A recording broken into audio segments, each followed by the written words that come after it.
City just approved multiplex housing. Can't complain. Were you at that conference? Was it last week? I think on Thursday. The Missing Middle Summit. Yeah, That yeah, I was there. Yeah, I talked at and that in the morning. It was great. It was a great turnout. So many.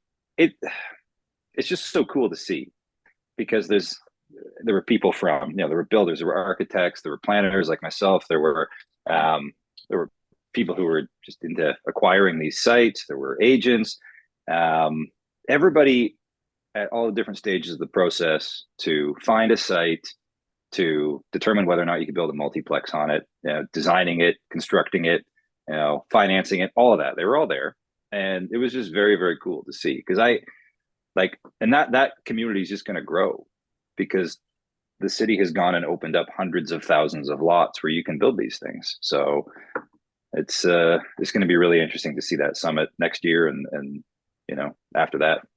yeah, I actually just unloaded a property, one of my properties, 2 weeks ago to free up some cash because I obviously want to do this exact same thing. I missed the summit, but yeah, man, I'm all in.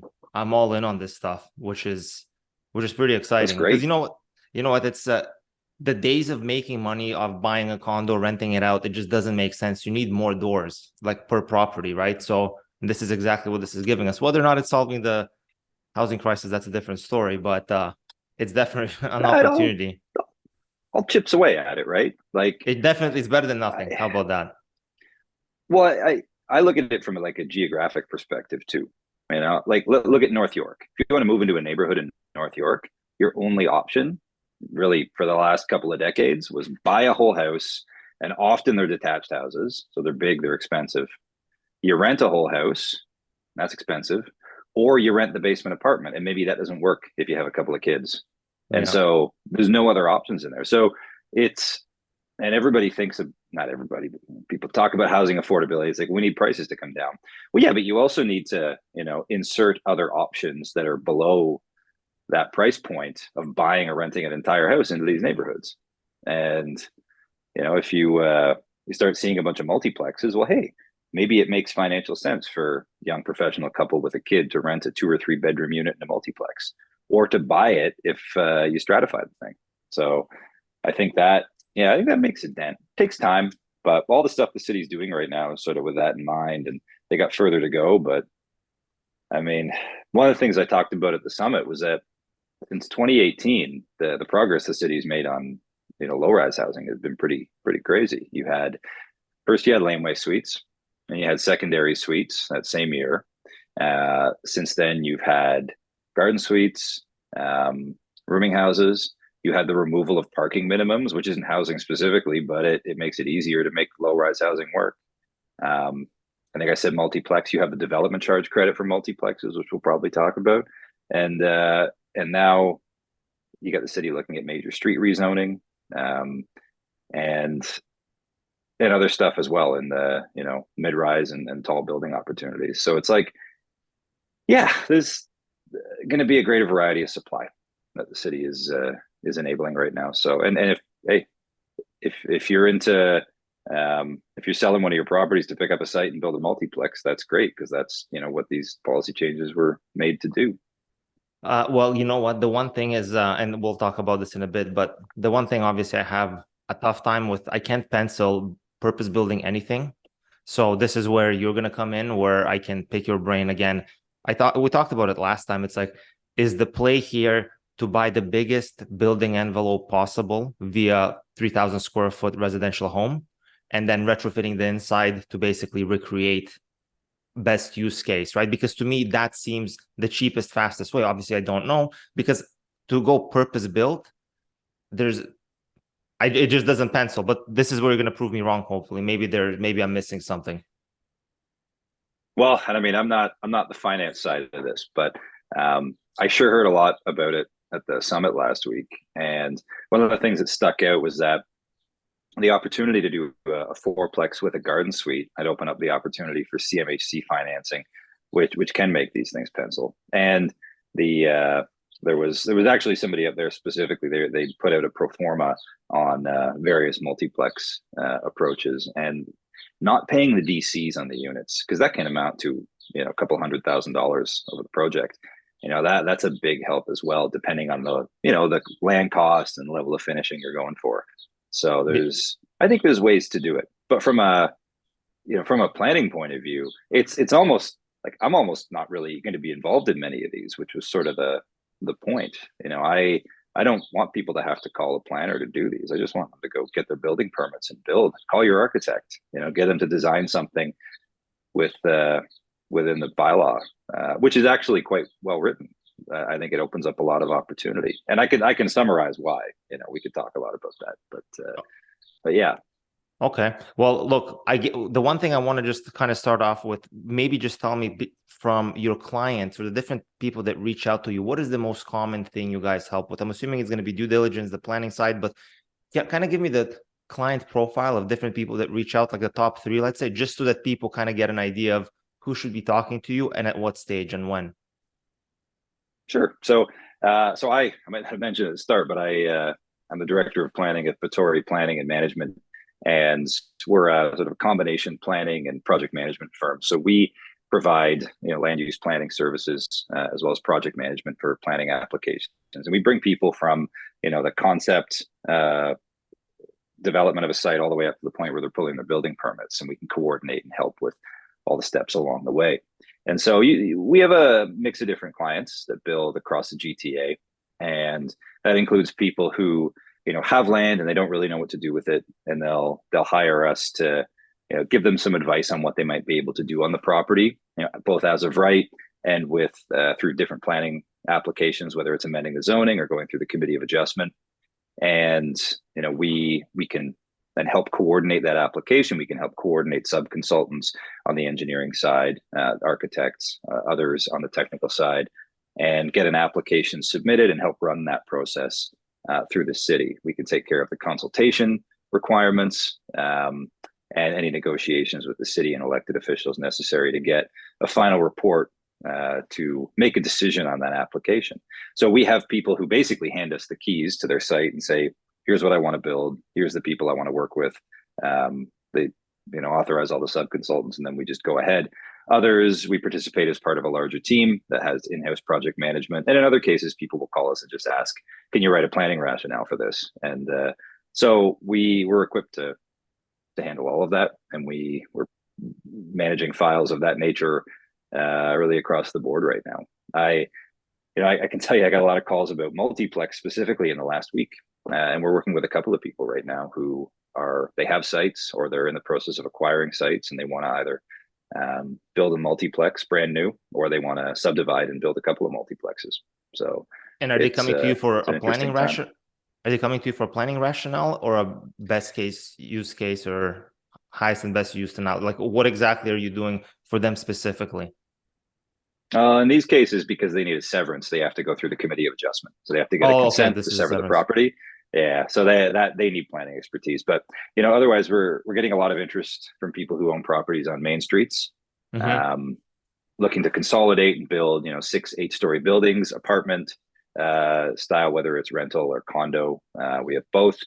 We're also working on a number of other development applications, mid-rise tower forms. We've got a great development going on up at St. Clair in Caledonia, working with Aspen Ridge and SVN on that. It's a mid-rise building. And then, there's one you have showing up here. I had a couple of questions about this. Yeah, that's I actually wanted to start with a few questions about your current projects, just to see how the current developments, are they changing the scope of work for this now that I looked at the location, like the location is like fantastic location, but I guess this wouldn't qualify. Is it getting a bump from the MTSA here because it's not quite within, I think, 500 meters, or is it? Can you just kind of just give us a little bit of lay of the land on this? Yeah, so this is an office development. So this is all commercial, and this is in an area around Caledonia where they have an employment designation, employment zone. So there's a lot of warehouse and showroom and sort of mixed professional offices and kind of spaces in that area. And it's all primarily lower, 1 and 2 story buildings. I think this is going to be the tallest thing for a couple of blocks. There's also a massive Home Depot there with a big parking lot that, eventually will redevelop into something, but it's all employment stuff. So what we're doing here is we're helping get the approvals to turn the building in the right into the building on the left of the screen here, which is a great looking building designed by Rob McCackey and his firm.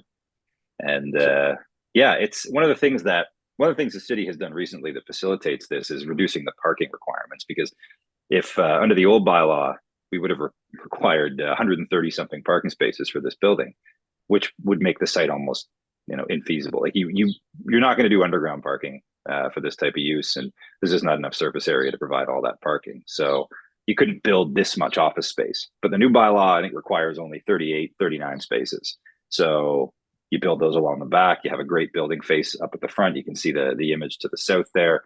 You got some landscaping up front. Really, a unique looking building in context. It's.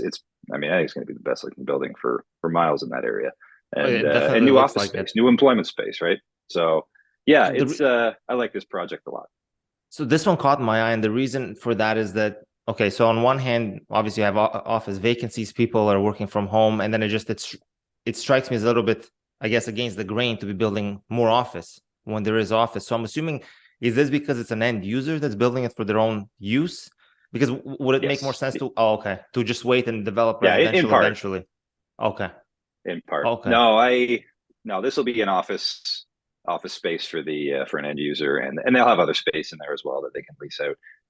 Got it. But yeah, this is sort of them trying to create a great space that you can't really see it in the renderings here, but between the 5 and the 2-story building, there's this interior courtyard where they have a tree in there as well. So this is just kind of a cool centerpiece at the middle of the site, and something that you certainly don't see in the other existing, warehouse building stock in the area. So this is it's gonna be a great building once it's built. So, and we're getting a lot of support from the city on this. It's something they want to see in the area, and yeah, it reminds me of I think too. I think about him. Oh, sorry, go on. No, it just reminds me of like because I saw it and it reminds me of a passion project, like these guys that are doing it for end use. Like obviously this was done with somebody wanting to come to work and like where they go to work. It doesn't look like to me they're trying to maximize for efficiency and cost. That's how I see it. Oh yeah, they're trying to design a great building, and I think they've succeeded here, and which makes it kind of interesting to work with them too, right? Because when you have comments that the city makes to say, "Can you change this? Can you change that? Move this around?" There's a little bit more personal ownership, I think, of the project, and so it just adds another dimension to those conversations. But it's I'm a big fan of this one. I think the team's great, and it's going to be a really good looking building. Yeah, well, look, good stuff. That it's. I always find, again, not that. It's a very different mentality when you're working with an end user builder versus investor developer, for profit. Obviously that's for profit too, but it's a little bit different. So this is another one in your portfolio of deals. And my main question here is, again, I know a lot of different developers, big developers that have wanted to do purpose-built rentals in the past, but it just never pencils the way it would if you just buy to sell. Or I think you called it to stratify, right? Like to buy and whatever. So I guess what's the play here with is there a unique proposition? Is it because the land is so cheap that it makes it work? Like what is it about this one where they think it's going to be better to do purpose-built rentals versus selling the units? Well, that's a good question. This is from our newsletter that we put out semi-regularly. I'm actually working on releasing the next one within the next couple of weeks.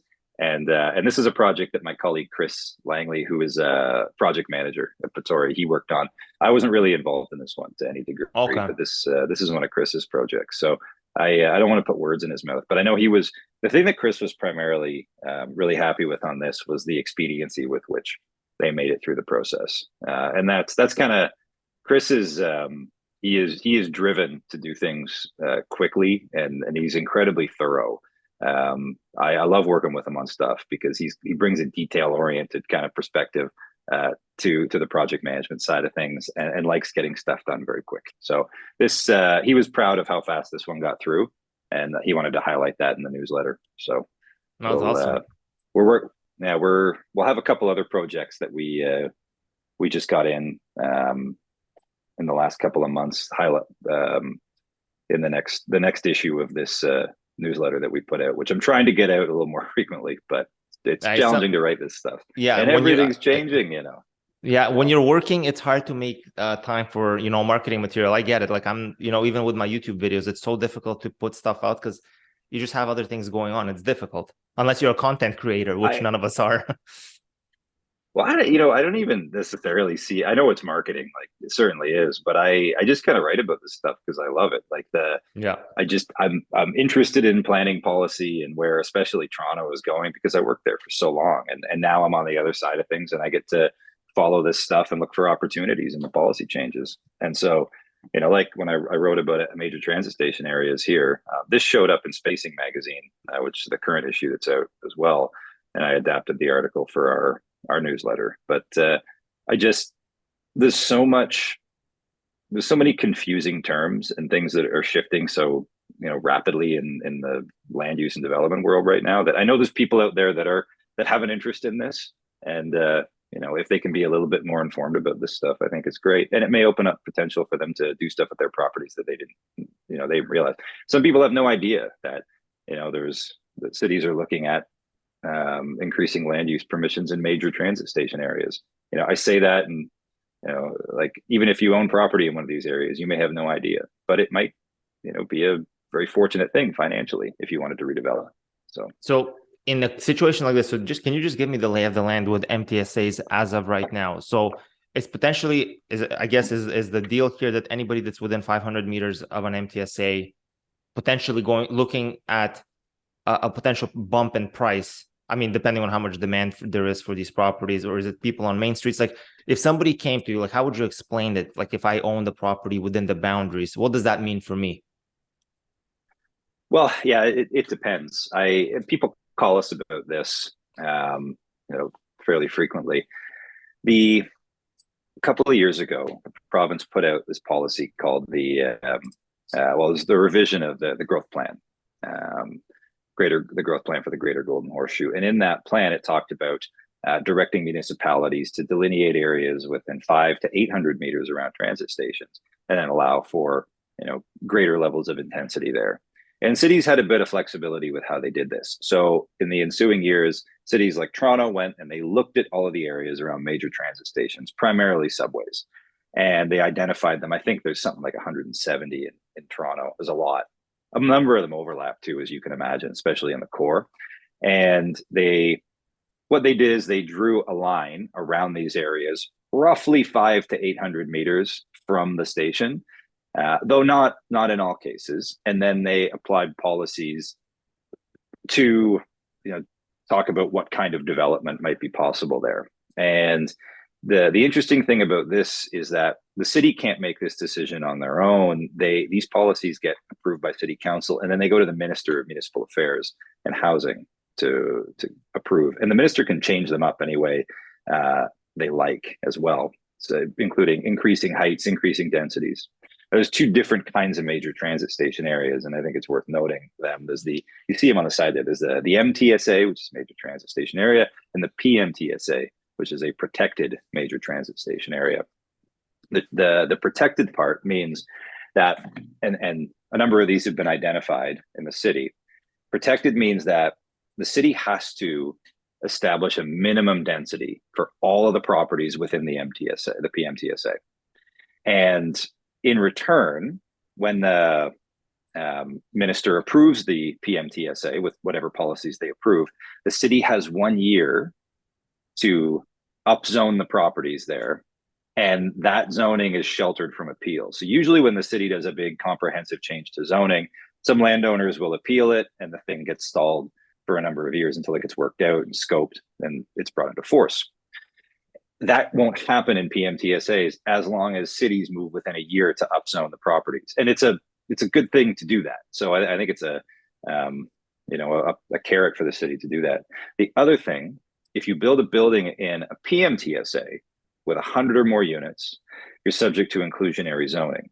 So that means that within your development, you have to provide 5% of the units at an affordable rate. So if it's rental, it's 80% AMR, and if it's ownership, it's 80% market value for sale. So that's them in a nutshell. And these policies aren't enforced yet. The city has adopted them back in June of last year, and they're currently with the minister to approve. And I have heard through the grapevine that a decision on this isn't far off.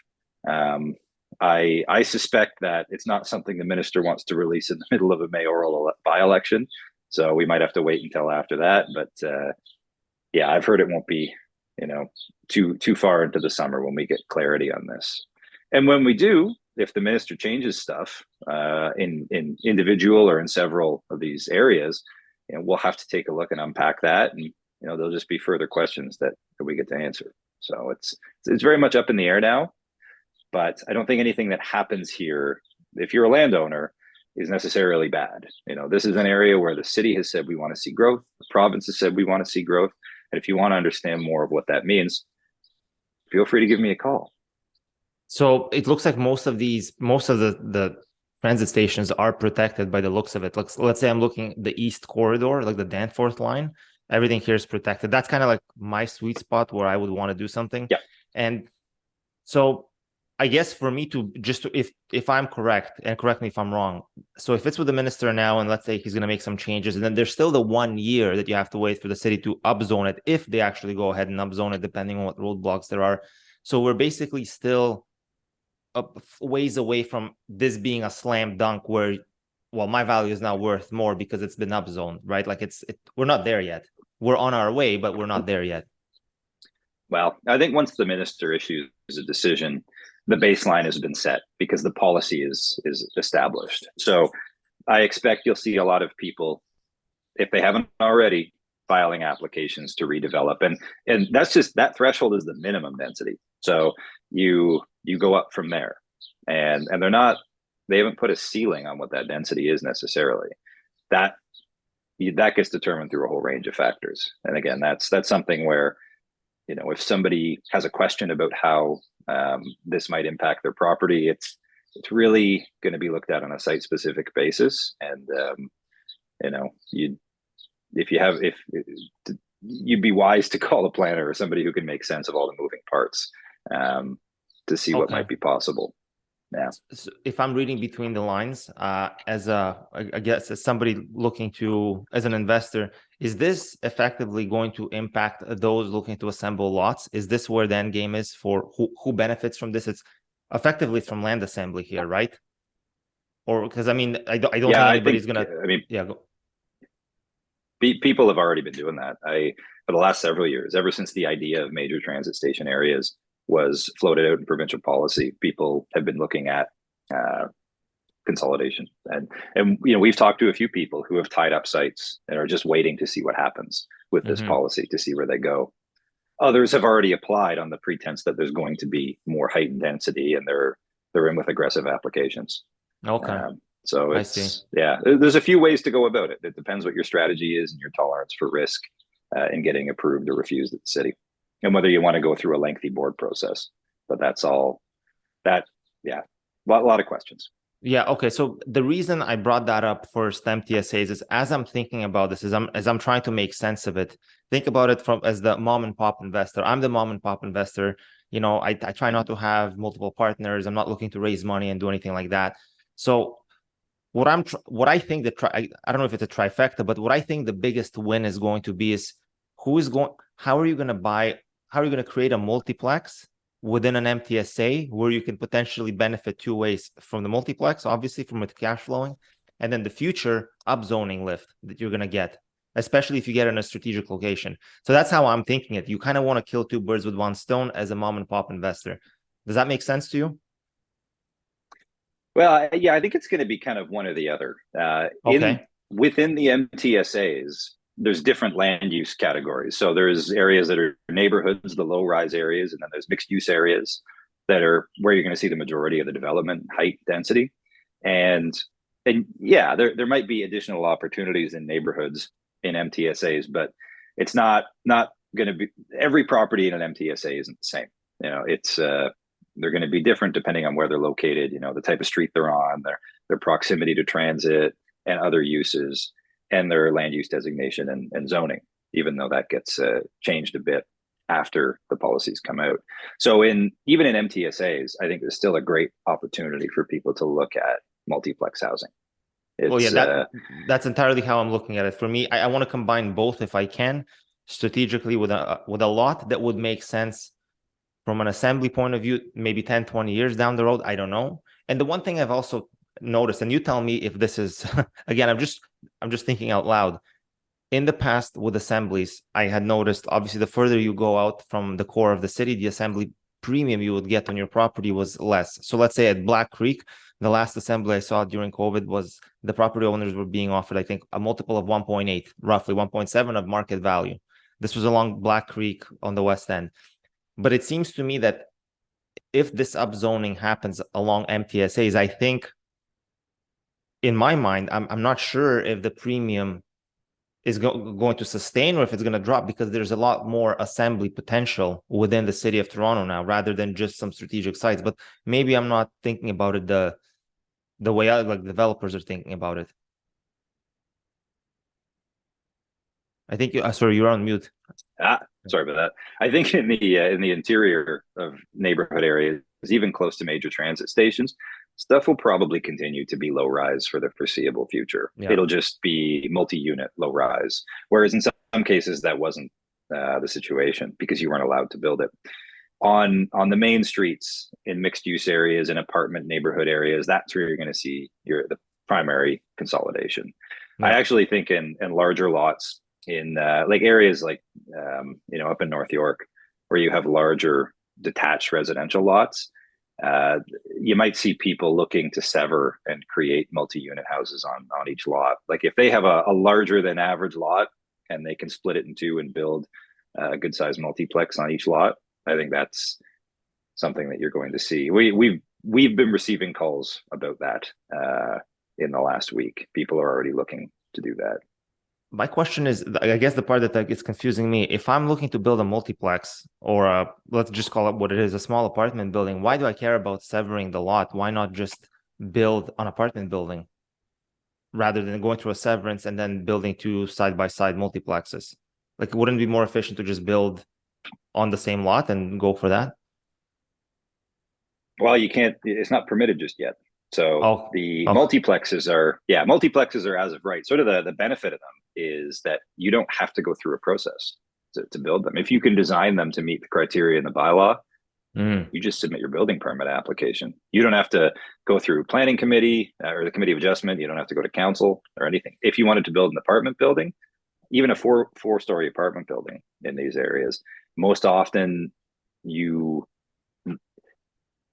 have to go to council. You'd have to amend the official plan on that site. And staff may not be supportive of it because a lot of the policies that make it difficult to develop and redevelop neighborhoods still exist.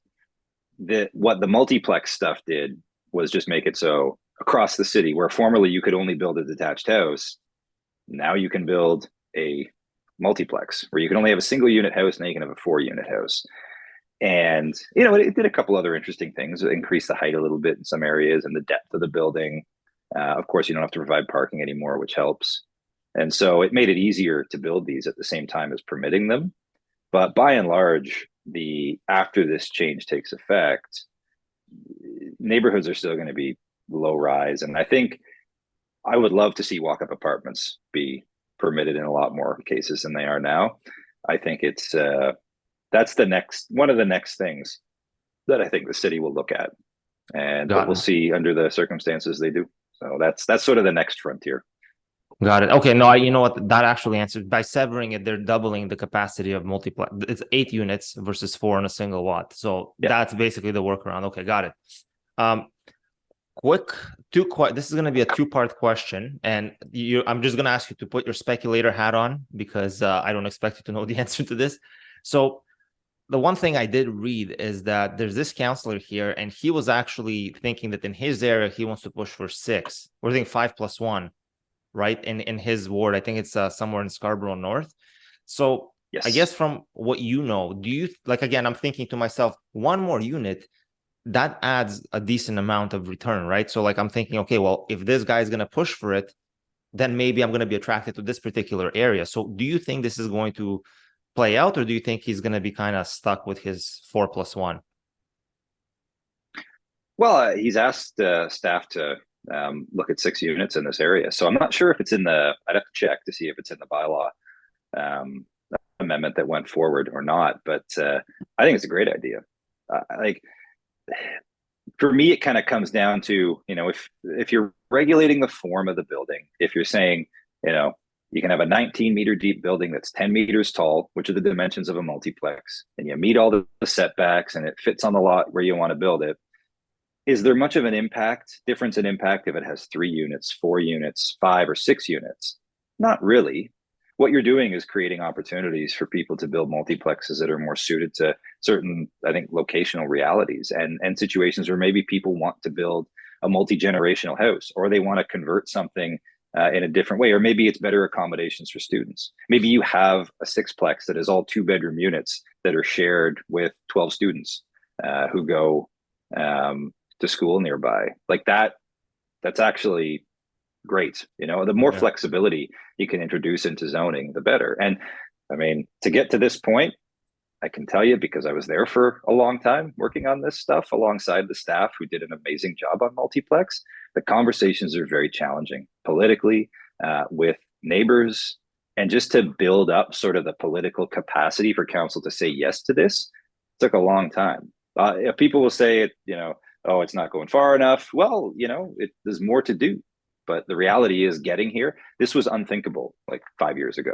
Nobody would have thought you could build a 4-plex in Northeast Scarborough. Not a chance. Yeah, people are still going to complain. Let them complain. They will. And the nice thing about as of right is they don't get to complain to the committee. What an awful process that is sometimes. We had a client bought a property, wanted to build a house, just rebuild a house for him and his family to live in. And both of his neighbors on either side, because he needed these variances and they were very minor. And he was building this more modern house. His neighbors on either side both hired lawyers to object to it. And like, this is a well-to-do area. And people were submitting letters talking about how much they hated the design and it wasn't in the character of the neighborhood. These are the guy's future neighbors, Yeah. Like, I mean, they're not what on his happened Christmas there? card list going forward. His variances got approved. Oh, they did? And nobody appealed it. Oh, Yeah, got approved. So he's going to build his house. And now you got to live next to these. Oh my, that's awful. Well, hopefully they reconcile. That's too bad. Really is. That's with awful. The multiplex stuff, you build it and you get your building permit and you're off. And that's good. I'm not a fan of this whole thing where, people have to ask permission to build housing. Generally speaking, whether it's, I want to build a 10-story building on a main street, so I have to ask all the people in the area whether they're comfortable with it or not.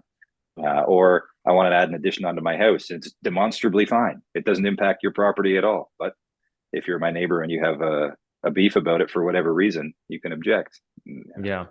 Well, anyway, I won't go into that. But. Yeah. Well, speaking of beefs, I just want to ask you to keep your speculator hat on for one more minute for my last speculation question. And it's all the municipalities around Toronto. And the reason for that is I own property in both Markham and in Toronto, and ideally I want to buy more in Markham, but this is not happening in Markham as far as I know right now. And as far as I know anything about Markham, having gone through some things myself, they're not the most fast when it comes to approvals and different things. So from the municipalities surrounding the city of Toronto, do you feel this is going to have a trickle down effect with these, in particular, the multiplex stuff? Well, I think it will for one important reason, which is that the province has legislated every city in the province to allow at least three units within a building on all residential lots. That was sort of the basis, the policy basis for, what I think a lot of municipalities are going to do. Toronto started our multiplex work well in advance of that legislation. That only came out last fall. And it's been, I think, disruptive for some of the surrounding municipalities who were very comfortable with large detached housing areas with one unit, maybe a basement apartment. They also, the Planning Act was also changed to require municipalities to allow accessory units, so a garden suite or a laneway suite. And so municipalities are working on permissions for those right now. It's an interesting time. Markham specifically, I suspect that the process is probably going to get much quicker there. I mean, for two reasons. One, because it's legislated by the province, and two, they just hired a new head planner who's who's great, and I look forward to seeing the great things he does up there. So Giulio Ciscato, a friend of mine, does good work. So Okay, good to know. I'm I'm very looking excited. forward to working in Markham. So Oh, please. we've Okay, got well, one file in Markham right now, I think. So yeah. great. Listen, maybe it will be two files. I mean, listen, if I have comfort knowing that something can take off in Markham and I can make it pencil, I would probably rather stay in Markham. But again, not just for proximity and stuff. Okay, so this is good. So I mean, it's not, again, not a slam Yeah, dunk, but everybody I've talked to in Markham lately has been really great, I gotta say. So okay, good. That's yeah. good because I have actually a developer friend, and he's been in Markham for decades, and he's got different opinions about the town, but it is what it is. He's dealt with a lot over the years, and I've experienced it too with some due diligence stuff I've tried to do and properties I've looked at buying and the process of applying for a subdivision plan and all that stuff. But we won't get into that. But something that should take 2 years would probably take 4 years in Markham, and a lot of headaches and a lot of money. Well, not to go on too much of a tangent, but the province is also, they've legislated new timelines for planning act applications, zoning amendments, and site plan control and all that, which are quite a bit shorter than what municipalities are used to processing them in. Those come into effect on July 1st, so about a month from now, and Okay, that'll be a game changer. That's something I'm probably going to write about in our next newsletter, because I think please it'll do. be Yeah, this is going to be I'll keep good. an eye out for that one. Yeah. Right on. Okay, so I'm just gonna go through these two slides quickly. I want to just jump into two examples I want to show you, and I want to get your thoughts. But this website, Reshape, obviously this is for illustration purposes, but I found this resource extremely interesting. It kind of goes through the typical Toronto home, the post-war bungalow, the Mhm. typical two-story home, and then it shows you the different ways of how you can kind of optimize it as a multiplex. Obviously, they get into the tear it down and build a multiplex 3 stories high and all that stuff. And honestly, I just don't see anybody doing this, at least not with the way things, how much they cost. But I do like the stuff where, you're adding a little addition, you're digging a little walkout. All these things, to me, they make sense. This is all very feasible, easy to Oh yeah. do. And this is kind of how I'm thinking about pretty much any project I'm looking at going forward for myself. This is exactly, I'm trying to call it they call it the housing option medium, where you're just adding to existing stuff, retrofitting here and there, but you're not full blown tearing anything down. And I don't know, do you agree that this is probably going to be the most cost effective and efficient way? Like, is this what you're seeing from your end in terms of interest, or are people still saying, no, I'm going to tear down 3 floors, I'm going to max everything out? Well, I mean, we've heard a lot of people wanting to build new, but I don't know if that's an accurate cross section of what people are going to be doing. I think I mean, from a financial perspective, it's probably a lot cheaper to build additions onto an existing structure rather than take everything down and build from scratch. Yeah. It's also a more sustainable approach. The greenest building is the one that already exists in most cases. So if you're just Yeah. adapting and retrofitting buildings, I think even if you have to go to the committee of adjustment to make that work, I think the city's policies on multiplex specifically contemplate utilizing existing buildings to adapt and looking favorably upon those. So that's it's something to keep in mind. But I think that's what you'll see more than new builds. But you're still going to see some new builds. There's a few people who have sort of been developing sort of basic multiplex designs that fit on a lot of standard Toronto lots, and I think those people are going to come out with products that are probably enticing to people who own multiple properties and just want to take down maybe they've got an older bungalow and they want to build a 10-meter high fourplex. That might be an attractive proposition. So Yeah. we'll Yeah. probably Right see a on. mix of both. But for just like the individual homeowner, if they want to add another unit for multi-generational purposes or to create a rental unit, yeah, this is likely the way they go, I would suspect. Yeah. And even people that want to get in for this particular purpose, like assume you don't have the property and you're not touching your primary residence. This is like another property you want to get. Okay. So check this out. This is actually a property at Coxwell and Danforth. And this thing sat on the market for a while. So as you can see where it is, it's literally like, I don't know, 100 feet from the subway station. Does the subway run underneath? Yes, it does. So I don't know how familiar you are with East York, but depending on what side of Strathmore you're on, you can actually you can feel the subway when it runs at like during the day. Oh, I So it's bet. kind of funny. Yeah, so I used to live there like years ago, so just something that I remember. But listen, I still like the area. I think it's got great potential. So this corner unit sold for 1.3. It is 30 by 108. I don't have all the pictures, but effectively, it had half of it was backyard slash, I think, parking. So from a multiplex, I guess kind of like, what are your thoughts here? Because I remember how I was saying I was looking for the trifecta, or maybe trifecta is not the right word, but where Yeah. you buy something where it has multiplex potential, but if you also sit on it long enough, who knows if somebody's going to come and assemble this block right here 20 years from now? Like, I don't know, right? But it seems like a good block, right? So to me, this is where I thought maybe this is a type of long-term buy where you achieve what I want, which is both appreciation from upzoning, and in the meantime, it's a multiplex. Like, what are your thoughts, high level? Yeah, I mean, I'd like to take a look at what the land use map says about this site, but Are I currently think RD.06. I don't know what that means. Zoning that'd currently. be that's the residential detached zone, which now permits will permit multiplex at some point after July or June 13th, which is the appeal date. But um, I, I wanted to look at the land use map. That's one thing I usually consult. Well, it's one thing I always consult when I'm looking at different properties in the city, just to see how, what the underlying land use designation is, because there are some properties that are designated as um, neighborhoods, but they actually have, or that are zoned for residential uses, but they're actually designated as mixed use or something else. And it's only a matter of amending the zoning to be able to build something a little bit more dense. I just did a quick check, and it looks like in this area you're in the neighborhoods designation, which makes sense. It's zoned residential detached. It's a pretty common neighborhood zone, but it's got two other things going for it. Can you go up to the previous slide there?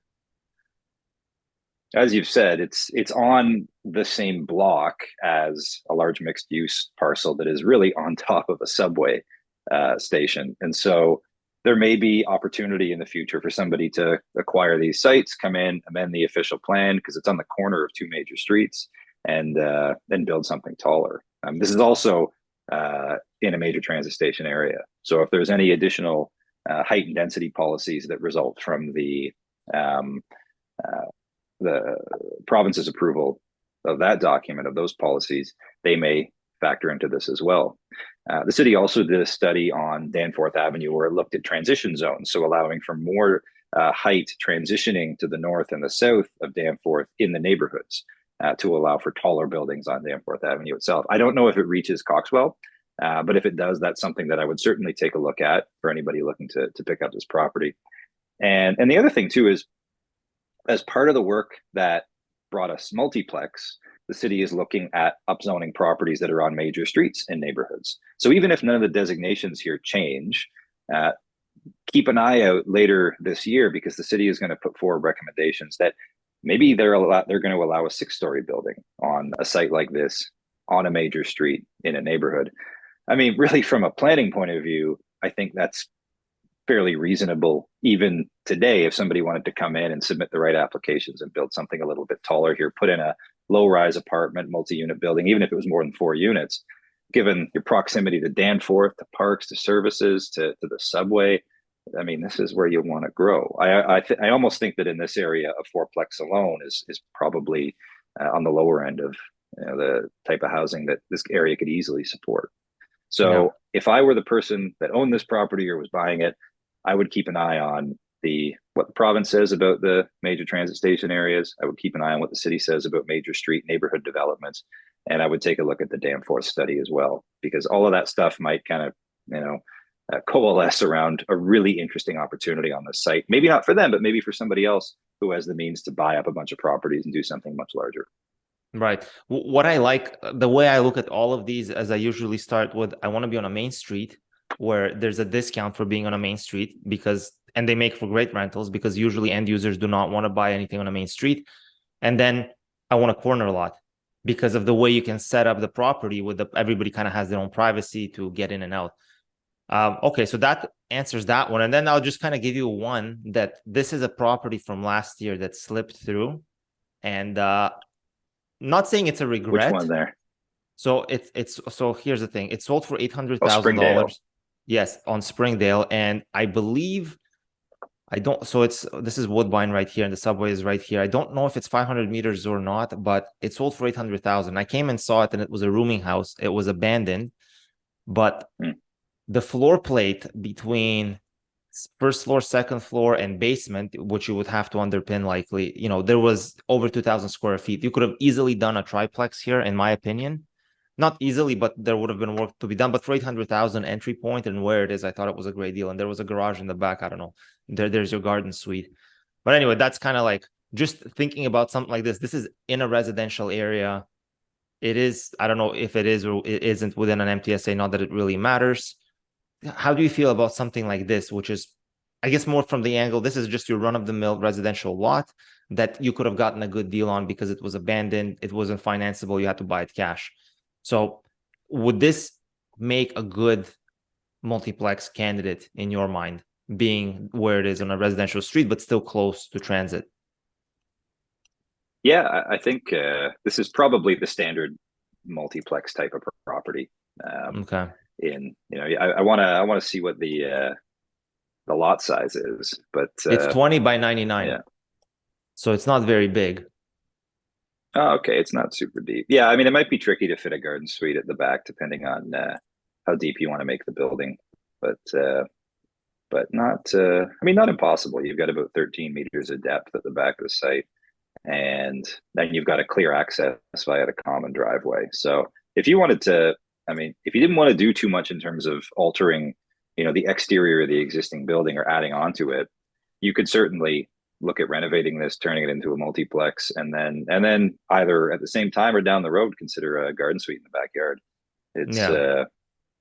this property would certainly make sense for that, and the zoning is there to, well, soon anyway, to all but Right. allow it as of right. So yeah, Yeah. it could be, that would be an interesting one to take a look at. Yeah, because of the entry point, like it was less than 12 months ago and it went for 800 grand, which is like, I mean, lot value alone, it's 800 grand. So it was a great deal. But back then nobody was shopping. Everybody was sitting and, twiddling their thumb, myself included. I Yeah. went, I saw it and I was like, yeah, and then I missed it. And here we are now. And not that we're going to look at the House Sigma estimator because it's irrelevant, but obviously it's up in value since then.